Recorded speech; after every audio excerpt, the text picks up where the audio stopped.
el pedazo izquierdo. No, no. Y me preocupa. Ay, así me voy a morir, me voy a morir. En cualquier momento. Profe, la otra En igual. cualquier momento me da insuficiencia cardíaca. Sí, pero me da bien. Ay, sale. Le puse la skincare. Ay, qué ridícula. Esta niña, un punto de la risa. Ahí. Está bien. Mañana a las 3 tengo que estar en el colegio. Elige también a la Violeta. Tengo reunión con la profe y el cura. No. Chicos, esta es probablemente y realmente la clase más difícil que vamos a tener. ¿Ya? Ya me iba a tirar el ánimo. No, esta es lejos la más difícil. Menos mal. Adelante, pasen. ¿Por qué les digo que es la más difícil? Porque de verdad que los conceptos que vamos a ver acá, yo los hago en curso avanzado. Y vamos a tratar de hacerlo lo más general posible. Mejor por profe. ¿Ya? Aprendemos. Primeramente, ¿alguna vez han visto un electrocardiograma? Sí. ¿Sí? ¿Saben lo que es un electrocardiograma? ¿Qué es un electrocardiograma? De una cosita gordilla. Una cosita Actividad eléctrica gordilla. del corazón. Es un aparato que mide la actividad eléctrica del corazón. Perfecto, muy Me bien, salió. que la seca. Me gustan. ¿Ya? Vamos a ver generalidades. Primero que todo, resultados de aprendizaje. Analizar aspectos electrofisiológicos del corazón, identificar los que generan las arritmias principalmente, las clasificaciones, identificar la sintomatología que van a tener estas arritmias en sí. ¿Ya? Algunos conceptos básicos, el automatismo o cronotropismo, que está directamente relacionada a la propiedad de producir los estímulos rítmicos directamente en la frecuencia cardíaca en sí. La excitabilidad o vasmotropismo, que es la capacidad que tiene el corazón de reaccionar frente a un estímulo determinado. En este caso va a ser la conductividad eléctrica que genera el nodo sinusal. Dromotropismo o conductividad, que es la propiedad de recibir y transmitir los estímulos. Recordemos que el impulso nervioso nace del nodo sinusal, viaja hacia dónde? Nodo sinoauricular o atrioventricular, viaja después a de His y termina red de Purkinje. Perfecto. Y tenemos la contractibilidad o inotropismo, que es la capacidad del músculo de contraerse y expulsar la sangre. ¿Qué concepto nos falta? El corazón se contrae, pero ¿qué más hace también? Se dilata. Se dilata. ¿Cómo se llama la dilatación? Ya. Lucitropismo. No sé qué. ¿Ya? Lucitropismo. Y ahí tenemos el corazón en sí. Nodo sinoatrial, que en realidad se le denomina como nodo sinusal, ¿ya? Que está en el atrio o en la aurícula derecha. El impulso nervioso viaja hacia el nodo interventricular o atrioventricular, baja por el haz de His y se divide en la fibra o red de Purkinje. Ese es el impulso nervioso. ¿Dónde se van a producir las principales alteraciones? Por ejemplo, un bloqueo auriculoventricular, que va a generar que este sea independiente de estos.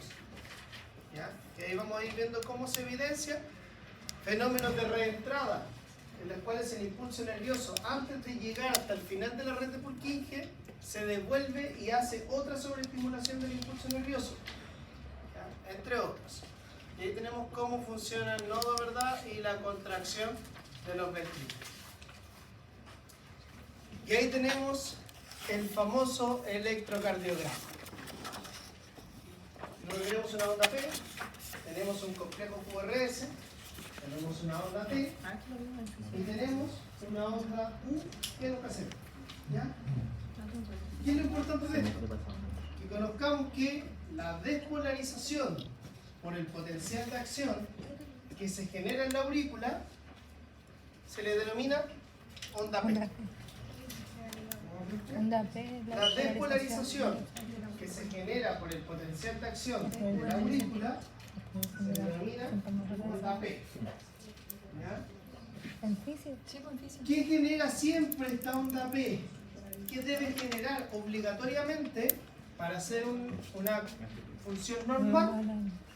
Es una despolarización del ventrículo. ¿Cómo va a estar reflejado el electrocardiograma? Con el complejo QRS.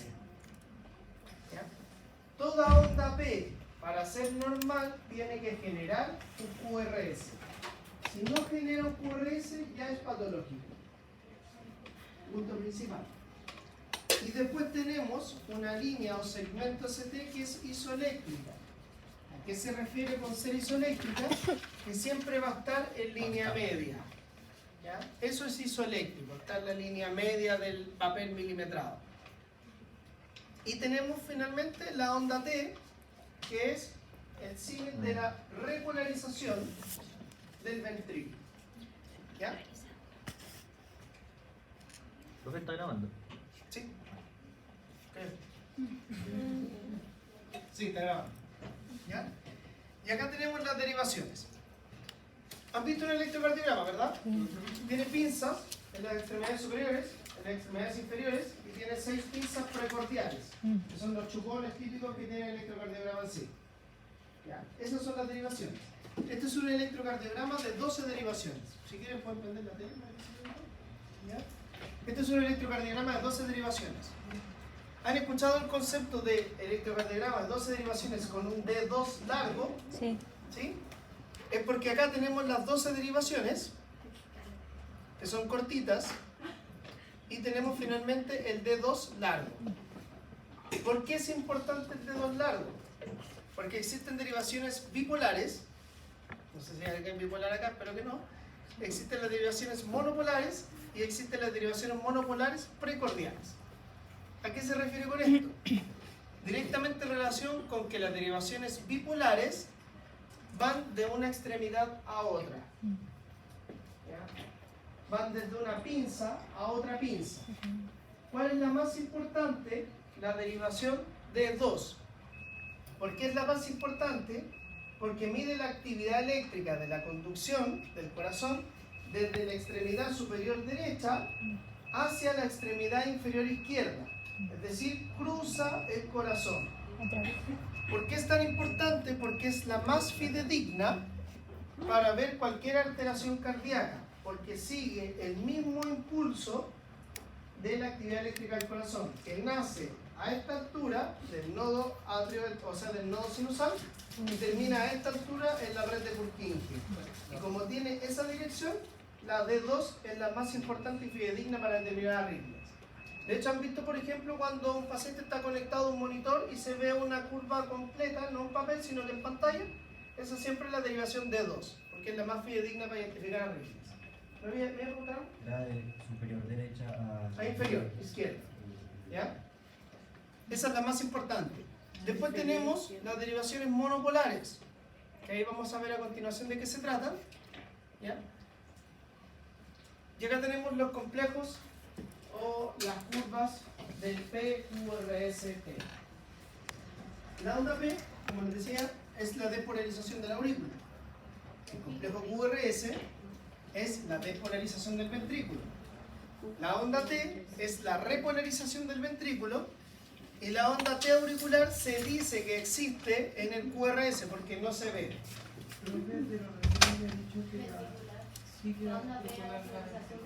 Auricular. ¿Dice ventricular? Sí. ¿Seguro? Sí. Es auricular. Ahí está grabado. Después voy a ver. Voy a aportar un completo. La onda P es la despolarización de la aurícula. Es donde parte el impulso en la aurícula derecha. Después tenemos el complejo QRS, que es la despolarización del ventrículo. La onda T, que es la repolarización del ventrículo. Y la onda T se dice que es la auricular, pero en realidad no se ve, no existe. Se incluye en el complejo QRS. Y otro punto muy importante de evaluar en un electrocardiograma son los segmentos y los intervalos. ¿Por qué es tan importante? Existe el segmento PR, que va desde el término de la onda P hasta el inicio del complejo QRS. ¿Por qué es tan importante esto? Vamos a ir directamente a lo que significa ver un electrocardiograma en papel milimetrado. ¿Qué ve el electrocardiograma? Hacia arriba ve voltaje. Voltaje. Mientras más altas sean las ondas, mayor voltaje tienen estas ondas. ¿Ya? Si se fijan, tiene cuadritos pequeños y tiene cuadritos más grandes. 5 cuadritos pequeños hacen un cuadrito grande, como este. 1, 2, 3, 4, 5. Cada cuadrito pequeño equivale a 0.1 milivolt en un electrocardiograma en un papel milimetrado. Milivolt. ¿Ya? ¿Qué mide hacia el lado del electrocardiograma? Mide tiempo en milisegundos. Todo cuadrito pequeño del electrocardiograma hacia el lado tiene un valor de 0.04 milisegundos. Eso es lo que vale un cuadrito pequeño del electrocardiograma. 0.04 milisegundos. Por ende, si un cuadro grande tiene 5 cuadritos pequeños, ¿cuánto vale? ¿Cómo? Uno vale eso. Si un cuadrito pequeño mide 0.04 milisegundos, ¿cuánto mide un cuadrito grande que son 5 pequeños? 0,2 milisegundos. Y ese valor es radicalmente importante en lo que es el segmento PR. ¿Por qué es radicalmente importante? Porque el segmento PR, que es ese, ¿se fijan? Ese es el segmento PR. Obligatoriamente, para ser normal, tiene que medir entre 0.12 milisegundos y 0.20 milisegundos. ¿Qué pasa? Es muy raro que mida menos de 0.12. Muy raro, casi atípico, porque no existe. ¿Qué pasa cuando ese segmento PR mide más de 0.20? Es porque hay un retraso en la conducción eléctrica. Se le denomina un bloqueo auriculoventricular. Si mide más de 0.20, es un bloqueo auriculoventricular. Es decir, la conducción desde la onda P de la aurícula hacia el QRS está enlentecida. Ese es un bloqueo auriculoventricular.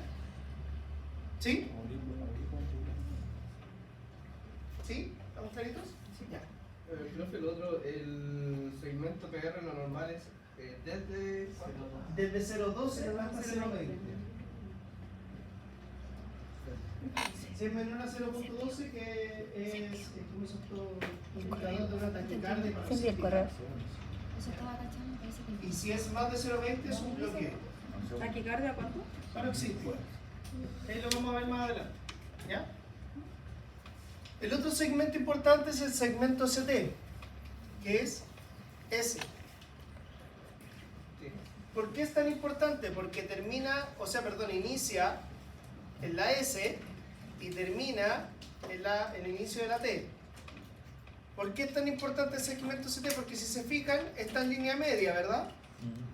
Ese se denomina segmento isoeléctrico. Eso es lo normal. Pero nos podemos encontrar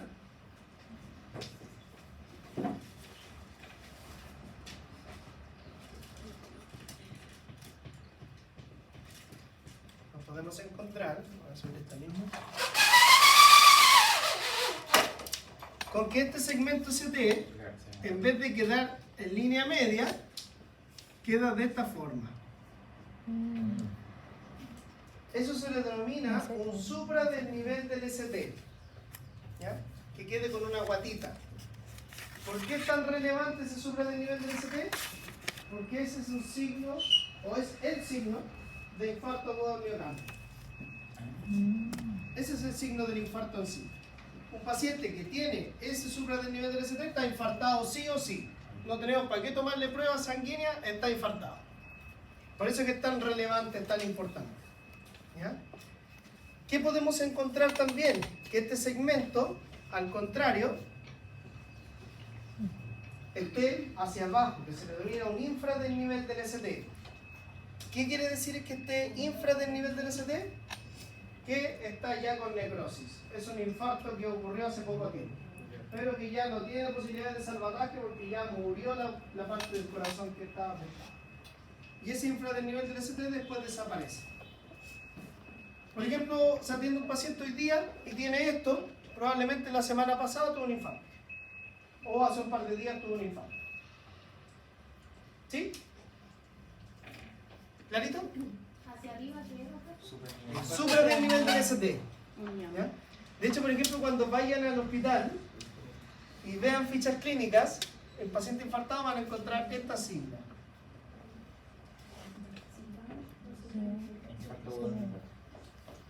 Infarto agudo del miocardio con supra del nivel del ST. ¿Ya? ¿Sí?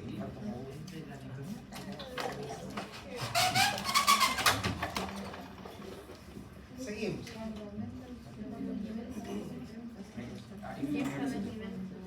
Ese es cuando le digan a usted, no, el paciente está infartado con supra. Ah, está 100% infartado. No hay duda.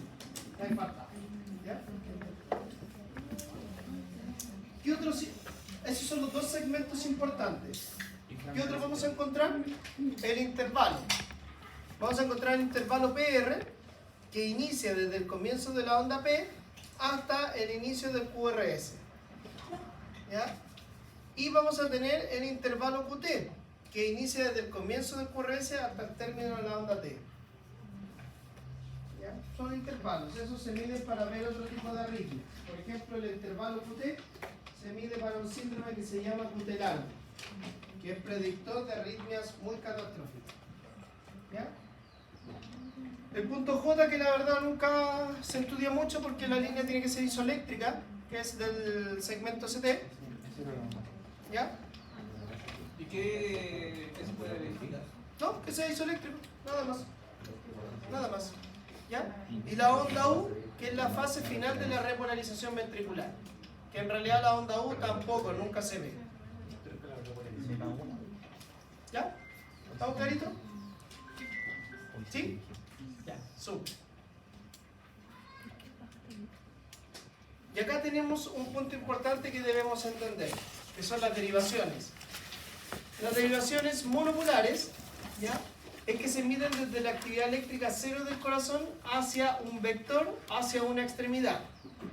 Por ende, existe el ABR, que mide la actividad eléctrica desde el corazón hacia la extremidad superior derecha. Ese es el ABR.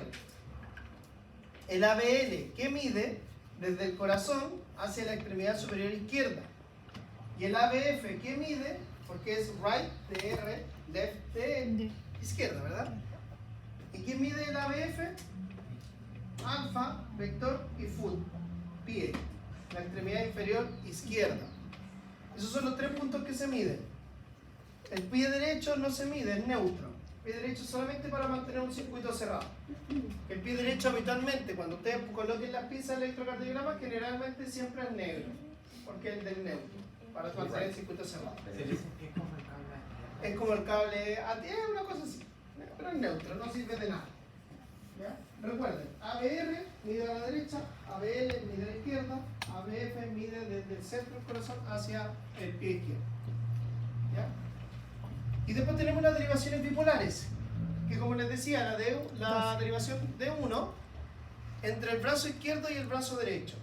Recuerden que el corazón va de negativo a positivo, por ende, el impulso nervioso lo mide desde acá hasta acá. Esa es la D1. La D2, desde el brazo derecho a la pierna izquierda, toda esta conductividad eléctrica. Y la D3, entre la pierna izquierda y el brazo izquierdo, es decir, desde acá. Esas son. Por eso que la más importante y la que sigue más afín de la conductividad eléctrica cardíaca es la D2. Y después tenemos finalmente las derivaciones precordiales, que cuando vean el electrocardiograma van a ver que la B1, en la derivación precordial 1, va en el cuarto espacio intercostal a la derecha del esternón. La B2 va en el cuarto espacio intercostal a la izquierda del esternón. La B4 va en el quinto espacio intercostal en la línea axilar anterior. La B3 va entre 2 y 4. ¿Ya? B5 va, perdón, la B4 es la línea media clavicular. Perdón. La B5 va en el quinto espacio intercostal en la línea axilar anterior y la B6 en el quinto espacio intercostal en la línea media axilar. ¿Por qué es tan importante conocer esto? Porque con B1 y B2 voy a ver parte del corazón hacia la derecha. B3, B4 voy a ver el centro y septal del corazón, del centro y hacia la punta del corazón. Y B5 y B6 va a ver la cara lateral izquierda del corazón. Es decir, si el electrocardiograma en esa zona se ve alterado, vamos a poder evidenciar qué parte del corazón es la que está sufriendo algún tipo de infarto agudo miocardio, por ejemplo. Ve la parte lateral izquierda del corazón. ¿Ya? Esto ya como que lo encontré tirado a la mesa porque es muy avanzado. ¿Ya? Si se fijan, tenemos B7, B8, B9. Y ustedes se preguntarán, pero ¿cómo si yo tengo B1, B2, B3, B4, B5, B6? ¿Por qué aparece la 7, 8 y 9? ¿Por qué aparecen? Se preguntarán ustedes. Porque cuando se sospecha de un infarto de pared posterior, es decir, tenemos por ejemplo una B6 que marca algo de supra del nivel del ST, ¿ya? Se tiene que tomar un electrocardiograma posterior, en el cual la derivación 4, 5 y 6 pasan a la espalda y pasan a llamarse B7, B8, B9. B7 en la línea axilar posterior en el quinto espacio intercostal, B8 en la línea clavicular posterior del quinto espacio intercostal y B9 en el quinto espacio intercostal en la izquierda de la columna vertebral. Y pasan a ser derivaciones B7, B8, B9. ¿Qué pasa, por ejemplo, cuando se está buscando un infarto en un electrocardiograma? Hay derivaciones que te marcan un supranivel del ST, pero no son muy marcadas. ¿Qué pasa cuando es un infarto de pared posterior? Habitualmente la B6 te marca un poquito el supranivel del ST. Entonces, ¿qué te dicen? Toma el electrocardiograma posterior. Y uno le toma el posterior y 7, 8, 9 se le dispara el supranivel del ST. Entonces, ese paciente sí o sí está infartado en la pared posterior del corazón. Eso, como les digo, es súper avanzado. No encuentro que sea para secundario. ¿Ya? Pero ahí está el dato. Y también tenemos R3, 4, 5 y 6. Cuando tenemos un supranivel del ST, por ejemplo, en B1 y B2, se sospecha que hay un infarto de la pared lateral derecha del corazón. Pared derecha del corazón, cuando tenemos supranivel del ST en B1 y B2. Entonces, ¿qué se hace? Pasan a cambiarse las derivaciones y en vez de hacia la izquierda se colocan hacia la derecha.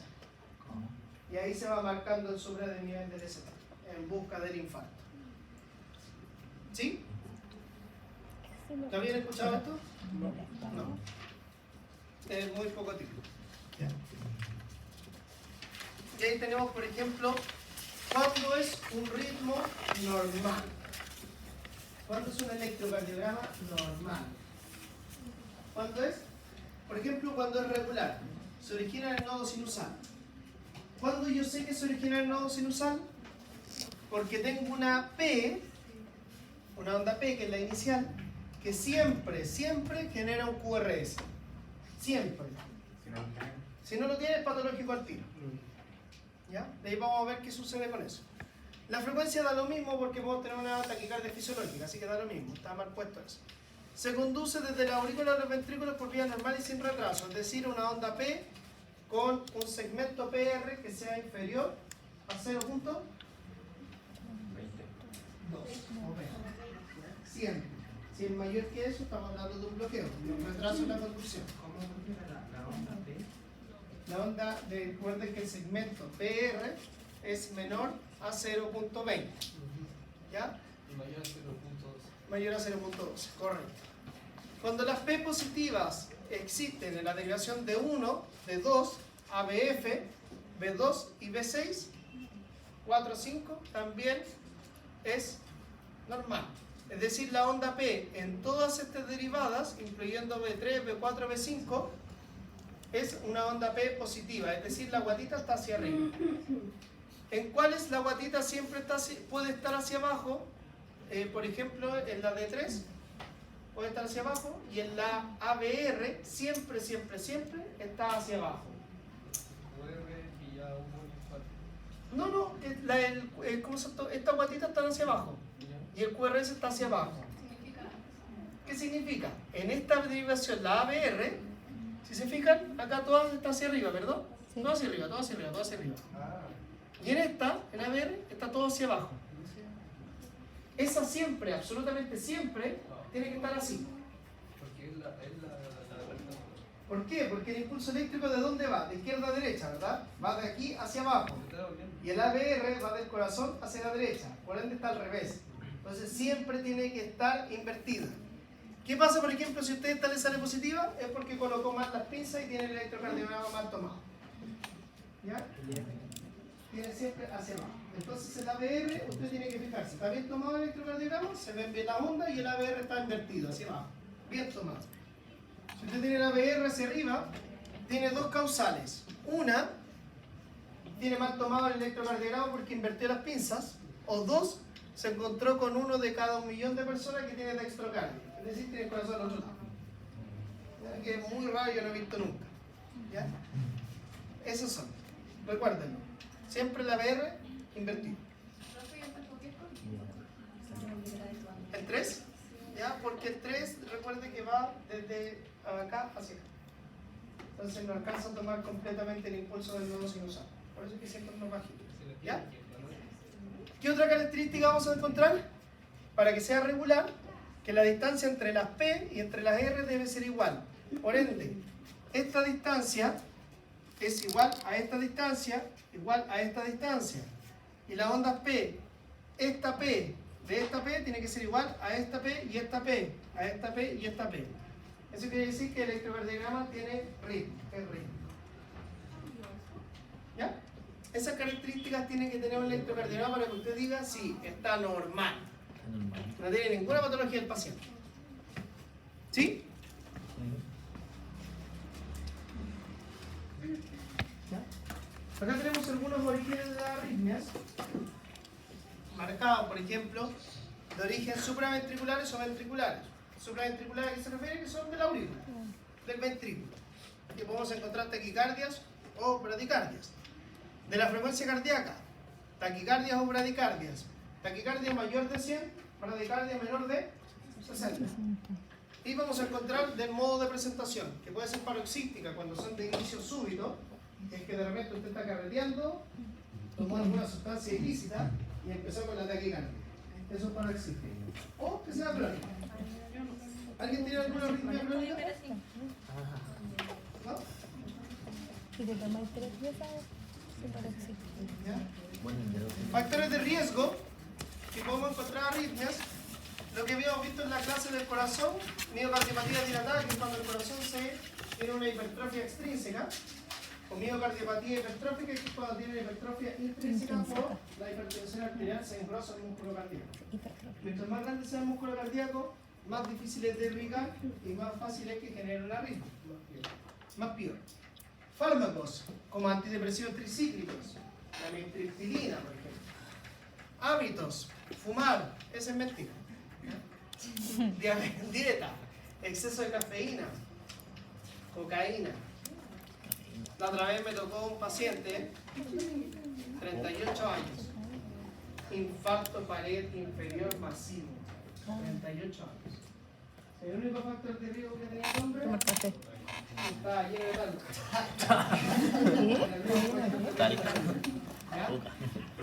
Cualquier enfermedad aguda que implique acidosis, hipoxemias, hipercalcemias, ¿ya? Y particularmente la hipercalemia, que es el potasio muy aumentado. Alcoholismo. Alcohol. Por eso les digo que esa es mentira. No genera eso. Bueno, ya si se van al chancho, sí. ¿Ya? Principales mecanismos de formación de las arritmias: trastornos en la formación del impulso, que podemos encontrar del automatismo o alguna actividad que desencadene esta arritmia en sí. Que del automatismo podemos encontrar que sea normal o que tenga algún foco ectópico. Que sea normal, que refiere que, por ejemplo, tenemos una taquicardia sinusal, que es una taquicardia normal, pero que usted a lo mejor está compensando por una pérdida de sangre y genera un aumento de la frecuencia cardíaca. O de foco ectópico, que se le denomina taquicardia de reentrada, en el cual hay un foco que está generando, además del nodo sinusal, otro impulso nervioso adicional en el corazón. Por bloqueo, que puede ser un problema anatómico o funcional. Un problema anatómico, por ejemplo, que es un corazón muy grande. Un problema funcional, que hay una alteración en la conductividad eléctrica. ¿Ya? O la taquicardia marcada de reentrada, que es cuando el impulso nervioso no alcanza a llegar hasta el final, se devuelve y genera otro impulso en vivo. Esa es la taquicardia de RF. ¿Ya? Y aquí tenemos el esquema del potencial de acción cardíaca. ¿Qué es el potencial de acción? Es la despolarización del miocito. Tenemos 4 fases. Fase 1 a 0. En la fase 0 hay apertura de los canales del sodio. Recuerden que acá el sodio-potasio es totalmente y completamente fundamental para la acción del miocardio. ¿Ya? Empieza a entrar en la fase 0 el sodio. Empieza a entrar paulatinamente. En la fase 1 el sodio llega a su máxima expresión y empiezan a abrirse los canales de potasio para ser liberados de potasio del interior de la célula miocárdica. En la fase 2 ya llega a una meseta, que es decir, el máximo intercambio de sodio y potasio. Se corta en cierta forma esta bomba sodio-potasio y se abren los canales de calcio. Y finalmente son los canales de calcio los que tienen más relación con la contractibilidad cardíaca y la acción del potencial de acción. En la fase 3 hay un flujo más rápido de pérdida de potasio para que salga todo el potasio que quedó acumulado, ¿ya? Y ya se genera la hiperpolarización de la membrana para empezar a descender francamente. Profe, ¿qué tanto más rápido el flujo de calcio? Que se supone que es como súper lento. O sea que en realidad no sé cuántos milisegundos será. Pero ¿es mucha la diferencia? Es más rápido la bomba sodio-potasio que la de calcio. ¿Ya? Y en la última fase, la membrana vuelve a su estado de reposo. En este esquema lo podemos ver más claro. Tenemos la fase de despolarización inicial, en la 0, donde el sodio comienza a entrar paulatinamente hasta el cambio a la fase 1, que es la repolarización, donde el sodio ya llega a su máxima etapa de meseta y empieza a liberarse el potasio. Se empieza a liberar el potasio, posteriormente se abre el canal de calcio, ¿ya? Una vez que ingresa todo el calcio, empieza a salir súbitamente todo el potasio hasta ser liberado por completo y llegar a la fase número 4, que es la fase de vuelta a la calma o fase de reposo del potencial de acción. ¿Qué factores patológicamente influyen directamente acá? Por ejemplo, la hipernatremia, que es el exceso de sodio, que no es tan dañino como por ejemplo la hipercalemia. Una hipercalemia y exceso de potasio sí o sí va a generar arritmias cardíacas. Una hipocalemia o inferior ingesta de potasio va a generar sí o sí arritmias. También. ¿Cuántos son los valores normales de potasio en sangre? Con 2 ya va a tener arritmia. 3.5 a 5.2. ¿Cuánto es lo normal de sodio? ¿Cuánto era? 3.5 a 5.2 de potasio. Los sodios, ¿cuál es lo normal del sodio? Ya, ¿qué le pueden preguntar el calcio? ¿Ya? Tarea para la casa.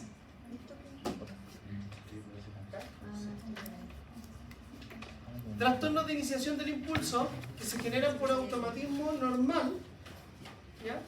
Alterado. Es decir, acá la conductividad eléctrica del corazón está normal, pero hay factores que alteran la función cardíaca. Que acá los ejes principales son la taquicardia y la bradicardia sinusal. ¿A qué se refiere esto? La conducción de la actividad eléctrica del corazón es normal. No hay nada patológico, pero hay algo que está generando que o sea muy rápida o sea muy lenta. Por ejemplo, factores sistémicos como la acidosis, la ansiedad, la falta de oxígeno, fármacos como beta-bloqueadores que van a generar una bradicardia mantenida, ¿ya? Pero acá la cuestión es que todas las ondas del complejo PQRST son normales.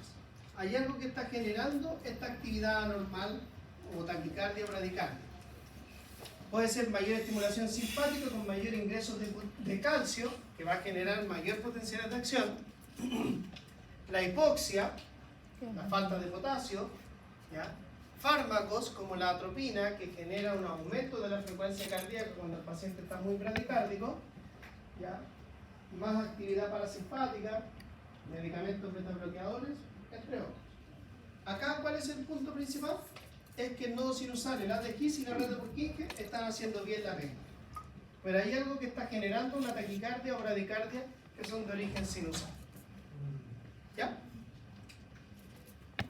Aquí tenemos, por ejemplo, una taquicardia sinusal donde tenemos la onda P, el complejo QRS y la onda T. Depende de cuál sea la causa. Todo depende de cuál sea la causa. Aquí eso con Por ejemplo, usted puede estar trotando y tener una taquicardia sinusal. La fiebre también le va a generar una taquicardia sinusal. ¿Cuándo es peligrosa? Cuando esta taquicardia sinusal está mediada, por ejemplo, por una hemorragia significativa. Por eso es que depende de la causa. Y vamos a encontrar, si se fijan, acá tenemos todas las ondas presentes. ¿Cuándo yo identifico que sea una taquicardia o una bradicardia? Cuando el R, que es S, del otro R, están más juntos, es mayor frecuencia cardíaca. Cuando están más distantes, es menor frecuencia cardíaca. Hay formas de leer el electrocardiograma y de calcular la frecuencia cardíaca, pero en algún otro momento se las enseñaré. Está la fórmula del 300 y la de los cuadritos, etc. ¿Ya? Y vamos a encontrar la bradicardia sinusal, en el que si se fijan, tengo onda P, tengo QRS, tengo onda T, tengo onda P, QRS, onda T, pero acá tengo demasiado distanciado del uno del otro. Esa es la diferencia. ¿Se entiende? Sí. ¿Sí? Esas son la taquicardia y la bradicardia sinusal. Después, ¿qué vamos a encontrar? Automatismo anormal alterado. Acá ya hay algo que está generando una alteración de la conductividad eléctrica del corazón. No es simplemente que, por ejemplo, fisiológicamente aumenta la frecuencia o baja la frecuencia. Acá hay algo que está alterando las pausas. Por ejemplo, focos ectópicos, donde hay sobreimpulsos nerviosos. Causas, una hipercalemia, la más típica. Exceso de catecolaminas, como por ejemplo, adrenalina, noradrenalina. Isquemia miocárdica, acidosis. ¿Ya? Vamos a tener focos ectópicos que pueden estar en las aurículas o en los ventrículos, que van a generar mayores potenciales de acción o menores potenciales de acción. Que va a haber taquicardias patológicas o bradicardias patológicas. ¿Ya? Por ejemplo, acá vamos a encontrar la taquicardia ventricular, que se le denomina monomórfica. ¿Mono cómo? Monomórfica. ¿Por qué se le denominará monomórfica? Porque son todas iguales. ¿Eso será normal en un electrocardiograma? No. No, es patológico. ¿Saben cómo se trata esa taquicardia? ¿Saben cómo se trata? ¿Se le ocurre algo?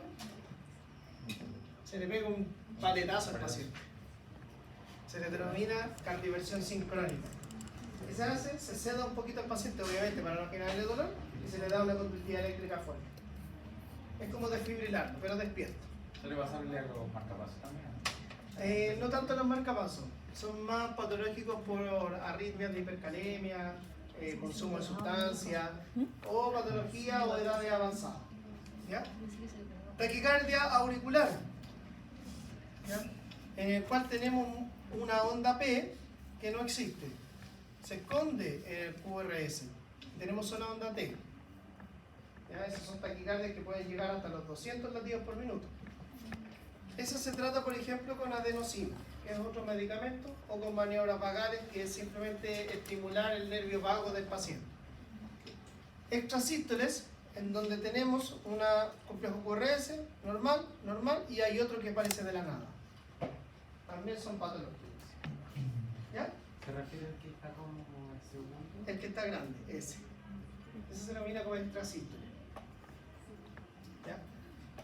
Hay otra que se le denomina, por ejemplo, bigeminismo, que hay una onda P, un QRS, inmediatamente hay otro QRS pegado y termina la onda T. Incluso hay uno que se denomina trigeminismo, en el cual hay onda P, QRS, onda P. ¿Y eso qué podría ser? Una patología rara. Yo he visto puros bigeminismo, trigeminismo no he visto nunca. ¿Ya? Profe, pero ahí hay algún gasto al corazón, no.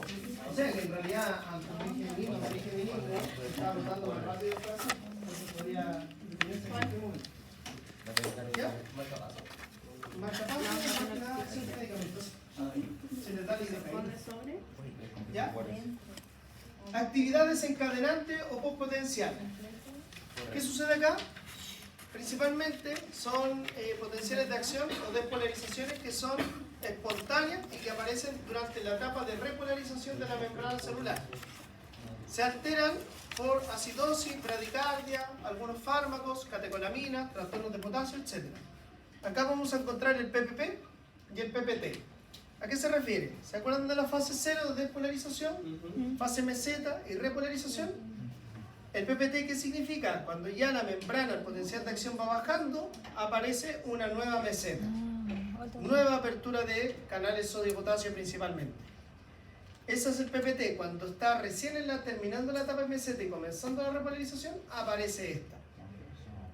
Y cuando aparece la PPT es cuando ya está llegando a la etapa de reposo, aparece nuevamente una meseta de entrada de sodio, potasio, de calcio. ¿Ya? La primera es más que nada de mezcla entre los canales de calcio y sodio y potasio, y la segunda es prioritariamente de los canales de calcio. ¿Ya? Ese es el PPP y el PPT. También son súper raras. Y aquí está. Esta es la más compleja taquicardia de un paciente despierto que podemos encontrar. ¿Se acuerdan de los segmentos?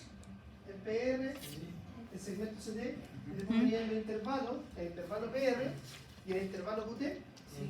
El QT largo, que es el síndrome donde la Q está muy distante de la T, se estudia principalmente en los niños porque tienen riesgo de generar esto. Se denomina torsión de punta.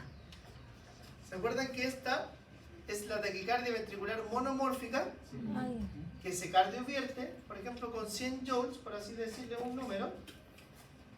Esta es la taquicardia ventricular polimórfica, no tiene forma, no tiene nada, se llama torsión de punta. Esta, el paciente despierto se tiene que desfibrilar, se tiene que dar un chancletazo mucho más fuerte de conductividad alegre por un monitor. O sea que con el que sí No lo coma, pero hay que darle un paletazo para reiniciar el corazón. ¿Ya? Y esto, por ejemplo, ¿ustedes han visto en las películas cuando lo desfibrilan? Que le ponen la paleta así como encima. Ya, eso es mentira, uno tiene que cargarse, casi subirse arriba del paciente para que funcione bien. ¿Ya? Eso es la torsión de punta. ¿Por qué es tan riesgosa esto? Porque esta torsión de punta rápidamente pasa a fibrilación ventricular. ¿Y qué es la fibrilación ventricular? Un ritmo de paro cardíaco. El paciente rápidamente, de estar despierto, como si nada, teniendo esto, pasa a paro al tiro. Se detiene el corazón súbitamente. Por eso es que es tan drástica esta torsión de punta. ¿Ya? No sé si los que trabajan en algún momento la habían visto o la habían escuchado. No, yo nunca la veo. ¿No? Es muy rara y ojalá no les toque nunca porque el paciente rápidamente se mata. ¿Ya? Y después tenemos los bloqueos en la conducción. Por ejemplo, tenemos bloqueos de rama derecha y rama izquierda. ¿Se acuerdan de los electrodos cuando están los precordiales? Que están B1, por ejemplo, que está más al corazón derecho. Cuando se ve esto en el B1, que es que la curva de la T se invierte, ¿ya? En el D2, por ejemplo, se invierte, podemos estar hablando de un bloqueo de rama derecha. Es decir, la conductividad eléctrica no pasa bien a la rama derecha del corazón y no late bien este corazón hacia la rama derecha. Cuando lo tenemos presente en B6, podemos encontrar que hay una alteración o un bloqueo de la rama izquierda del corazón.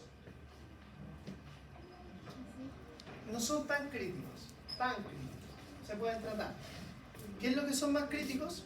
Los bloqueos auriculoventriculares. ¿Se acuerdan de la imagen que el nodo sinusal partía en la aurícula derecha y seguía hacia el nodo atrioventricular y después a las de His? ¿Ya? Esa es cómo se contrae la aurícula y después cómo se contrae el ventrículo. ¿Qué es lo que pasa en los bloqueos? Se alarga esta conductividad y es más lento el impulso nervioso. ¿Qué pasa en el bloqueo de primer grado? Simplemente se acuerdan que el intervalo, el PR tenía que ser menor a 0.2. Lo normal acá es mayor a 0.2. Al análisis del papel milimetrado es más grande, más largo este segmento. Entonces es un bloqueo de primer grado, que es, la verdad, la mayoría de las veces no patológico y los grandes deportistas lo tienen. Cuando yo jugaba hasta la pelota tenían bloqueo de primer grado. Ya no lo tengo. ¿Ya? Después pasamos al bloqueo de segundo grado, que ya es patológico siempre. Existe el MOVIX 1 y el MOVIX 2. ¿A qué se refiere con el MOVIX 1? Este onda o segmento PR es totalmente variable, se va alargando. Se alarga, se alarga, se alarga, hasta que, acá si se fijan, se va alargando el PR, se alarga, e incluso hay ondas P que no conducen, no generan QRS. Eso es un bloqueo de segundo grado MOVIX 1. ¿Se fijan? Alargo, alargo, alargo, guachita. ¿Se fijaron? Alargo, alargo, alargo, sola. Guachita. No genera QRS. Hay ondas P solas. Ese es el MOVIX 1. ¿Cuál es la diferencia con el bloqueo de segundo grado MOVIX 2? Es que acá el PR es normal. Pero normal no conduce. Normal no conduce. ¿En qué se diferencian? En el MOVIX 1 el PR se va alargando hasta que hay uno que no conduce. En el MOVIX 2 son todos normales, pero hay unos que por algún motivo, razón o circunstancia no generan pulso. Son también siempre patológicos. De hecho, este ya necesita un tratamiento que se le denomina electroestimulación transcutánea o marcapaso externo. Y finalmente tenemos el bloqueo de tercer grado o bloqueo completo. ¿Qué genera este? Una bradicardia muy sintomatológica, menor a los 50 latidos por minuto. Y acá la aurícula es totalmente independiente del ventrículo. Cada uno hace lo que quiere, cada uno late por sí solo. Hay una conducción muy lenta. ¿Y cómo se evidencia? La distancia entre las P es la misma y la distancia entre las R es la misma, pero están muy extendidos en el tiempo. Este es el bloqueo más crítico. Este bloqueo rápidamente necesita marcapaso externo y ese paciente sí o sí necesita como tratamiento definitivo un marcapaso. ¿Ya? ¿Es cachado cuando uno pone el marcapaso externo? Que el paciente empieza a saltar. ¿Ya? Porque quiere la estimulación cardíaca. ¿Ya?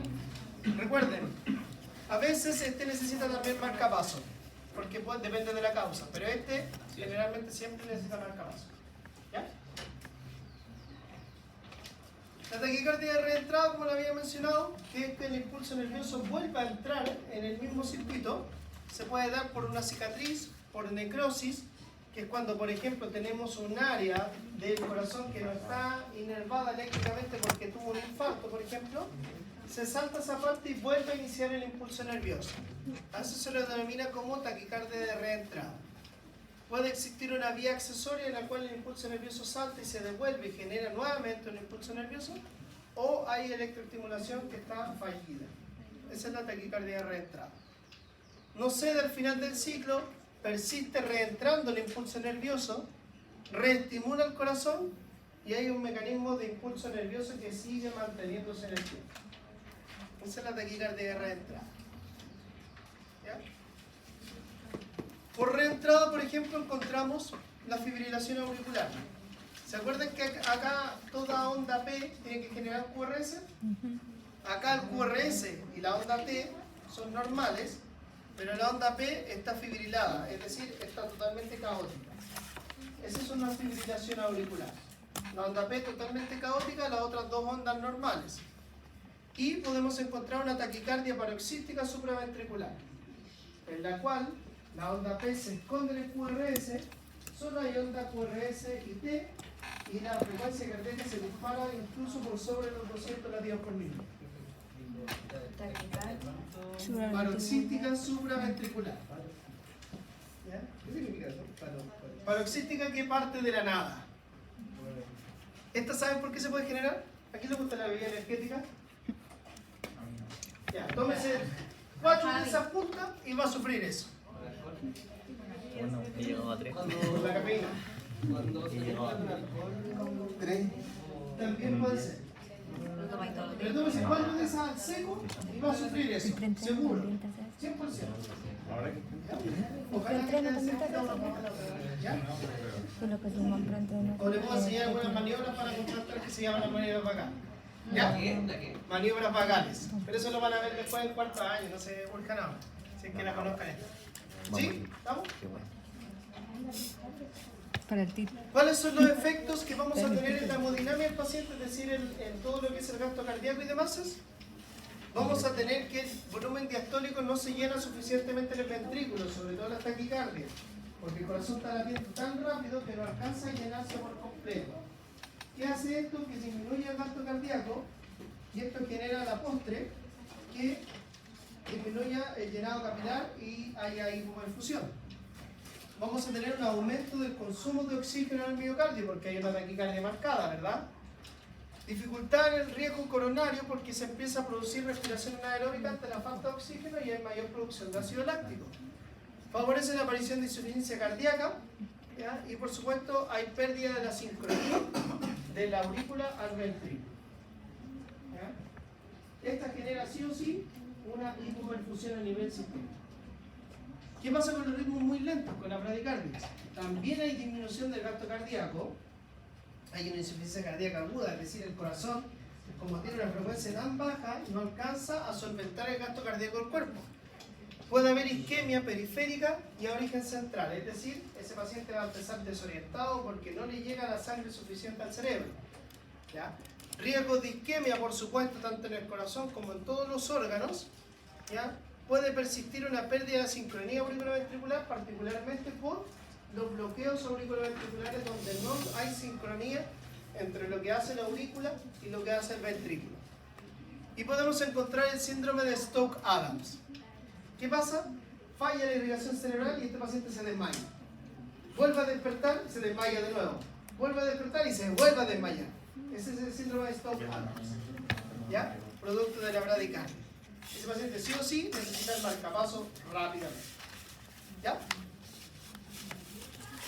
Algunos síntomas: latido cardíaco acelerado o lento, taquicardia o bradicardia, falta de aliento por la hiperventilación, mareo, transpiraciones, síncope, desmayo y muchas veces, sobre todo con las taquicardias, dolor precordial o dolor arterial. Eso, chicos. ¿Dudas? ¿Clarito? ¿Seguros? Casi, para que le vean mentir. En la cabeza. Dígame.